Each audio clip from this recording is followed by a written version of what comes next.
अच्छा, इथे बायपास झाला पाहिजे. एवढी वाईट घटना आणि आज नाही झालेली. 2014 पासून आम्ही सांगतोय की जेव्हा रुंदीकरणचा याचा प्रस्ताव आला होता तेव्हा सांगितलं की बायपास करा. आमच्या पूर्ण गावठाणातून रोड जातोय, तर रुंदीकरण करण्यापेक्षा बायपास त्यावेळेस बी सोपा झाला असता आणि करून झाला असता. पण ते काही दुर्लक्ष केलं. एवढं भयानक सिच्युएशन, एवढं घाट उतरलं, सगळा ढाळ आहे, गाड्यांना एकदम अतिशय स्पीड असते.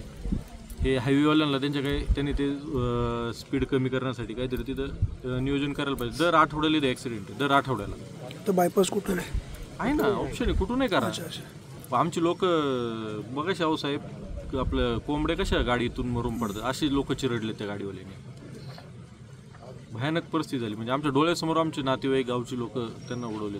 3 लोक इथं आमच्या समोरच ऑफ झाले. एक छोटंसं बाळ होतं आणि 10-15 जण सिरियस आहेत एकदम. याचं गांभीर्य थोडंसं प्रशासनाने घेतलं पाहिजे, काहीतरी कारवाई केली तर आमची लोक आता इथून उठणार नाही. कारवाई म्हणजे काय अपेक्षा? आम्हाला इथं हायवेवाले आले पाहिजे, त्यांनी इथून ठोस आम्हाला सांगितलं पाहिजे की आम्ही बायपास करू, लेखी गावाला द्या, तर आमचे लोक उठतील इथून, नाही तर अन्यथा उठू शकत.